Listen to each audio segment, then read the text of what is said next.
Hi guys, this is Klazart bringing another audio commentary, and this time I'm commentating on Game 2 of the Proleague matchup between the Korean Air Force and We Made Fox, and this game is being played between Boxer and Nada on Othello, and I don't think you would find two players celebrated in any sport greater than these two guys, Boxer and Nada. Absolute legends in their own rights, greats of the game, have proved themselves time and time again and provided countless entertainment. Boxer, the player who has made StarCraft what it is today. Nada, one of the players who has helped StarCraft retain its legendary status, and this is an absolute epic matchup.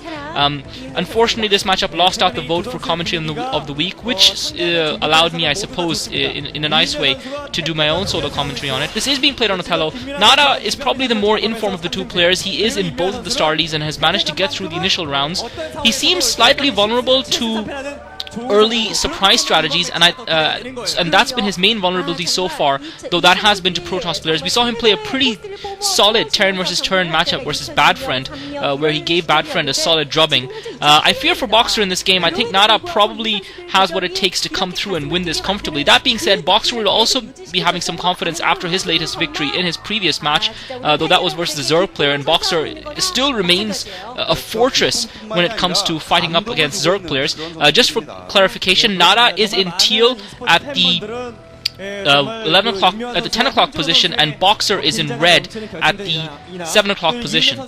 So Nada in teal, Boxer in red. Absolutely amazing matchup in store for us here, as Boxer is one of the players who does have a tendency to do something completely crazy and unbelievable, and considering the fact that that's something that Nada has been vulnerable to recently, I wouldn't be surprised if Boxer went for some sort of outlandish strategy.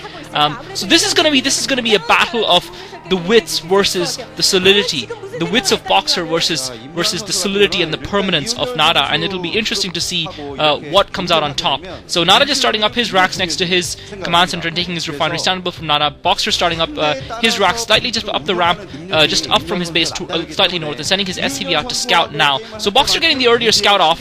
He's also taking the starter. So similar starting builds for both players. This is an interesting map, I feel, Othello, and we have seen on this map, we have seen players use interesting strategies. We've seen players use proxy builds and the like. So Boxer sending his SCV out to scout cross map, interestingly enough, and that surprises me that he would start scouting cross map to begin with.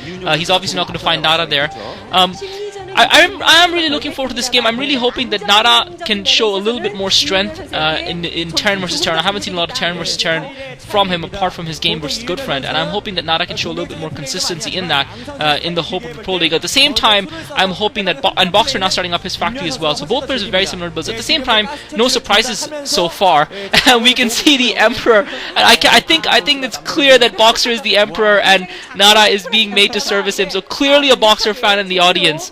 I'm not sure most current StarCraft fans would agree with that sentiment. I think if you took a vote between these two guys as to who has the greater fan base, it would be pretty even. So now Boxer has found Nada's base at the 10 o'clock position, but Nada's got a couple of Marines out and blocked the ramp. Boxer's also blocked his ramp out. Nada hasn't bothered to scout at all, and that's interesting to say the least. Nada now deciding to expand. So he's blocked off the ramp with the two Marines, is now building a command center, and for those of you guys, unfortunately, who can still hear the birds in the background, I've been told that they're chicks, and that I cannot ask them to vacate my premises for another couple of weeks. Apparently laws in Ireland forbid that, since they're not able to fly and wouldn't be able to survive in the wild, blah blah blah. Anyway, so Nada starting up his command center behind his two walled-off Marines, and he's also started up his starport. It'll be interesting to see if Boxer I had to take my eyes off the screen for a second there to tell the birds to shut up. They'll probably start up again in another couple of seconds. Looks like Boxer is doing the exact same. So mirror builds from both players, surprisingly enough. Both players going for the exact same build. Boxer's got the machine shop up. There's no doubt in my mind that he's researching siege tech there. Nada's got his machine shop up as well, but he's not researching anything. So the only divergence here is that Nada's gone for that starport, whereas Boxer's decided to research in his machine shop. And Nada looks like he's going for the control tower as well. I think Othello is one of those maps that dropship play could come into, and that especially turn versus turn it could be quite handy, and perhaps that is the reason why we've seen Nada go for that starport and the control tower straight away. Boxer looks like he's going to be relying more on the ground for. He's actually produced a vulture first, so he might not be researching siege tech after all. As I was saying, yeah, Nada, obviously there's lots of reasons we want to see him back in form. Boxer, similarly, I think he's coming near to the end of his tenure in the Korean Air Force, so it shouldn't be too long before he makes a return. And I think one of the things that you've got to acknowledge about Boxer is that despite his age, he's still playing StarCraft at a very high level of play. Nada has already got that refinery up before his command center even lands, not wasting any time in getting that up at all, being Mr. Efficient here. Meanwhile, Nada's racks exploded over. I don't think Boxer has taken his refinery yet. Boxer looks like he's building a third command center, so Boxer going for a double command center build. Boxer's actually building a third command center here, so I think Nada's not going to realize. I think this is going to deceive Nada in terms of what Boxer's actual strategy and tech is, although once he floats that barracks over Boxer's base, he might have a better idea. But Boxer's got dual command centers here. He's going to try and use he's actually going to make Nada go slightly more on the defensive than Nada would otherwise be. Nada's now getting that floating barracks over. He's seen the one factory with the machine shop, but he doesn't know what else Boxer might have, and Nada really needs to get a scouting. We're just looking at Boxer's first person view mode. Boxer laying Spider-Mans all over the map to try and delay his opponent's advance, to buy himself the time, because Nada has seen that command center at Boxer's natural expo, and I think that's going to lead him to assume that Boxer would have not. And if you look at Nada's, I think we switched to Nada's first view mode for a second, and I don't think he's seen that command center, so Nada is going to be likely to assume. Meanwhile, Nada's getting the Wraith out, and he's researching his control tower, so Boxer might be the one at the receiving end of a surprise strategy. Nada's got 2 Wraiths out. It'll be a question of how well Boxer can defend against this. He's got 3 siege tanks as well, so Nada in more of a defensive posture initially. But yeah, Nada having only seen, and this is Nada's first person view mode, you can see that he hasn't seen the hidden command center at the 6 o'clock position, so stroke of genius by Boxer. The question is whether or not that will pay off for him. Boxer's got that armory up, but he does not have anything to actually see those Wraiths with, and I think Nada will have researchers cloaking technology. So the Wraith arrives in Boxer's base. Boxer does have a couple of Marines fighting off one of the Wraiths, but the 2 Wraiths are now going to start doing damage to Boxer's economy.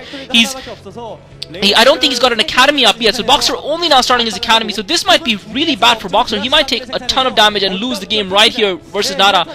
And I think not having scouted, I suppose he didn't anticipate that Nada would go for something crazy like cloak raids. It isn't that unbelievable on a map like this. And Boxer, unable to construct the academy, trying to pull the Wraiths away from the academy, managed to do so successfully on the one occasion. Now he's repairing. He's got 3 Wraiths out, and really Boxer's behind the curve in this respect. His economy can take the damage from the raids. He can afford to take some hits from the SCVs, and if he can survive this attack and keep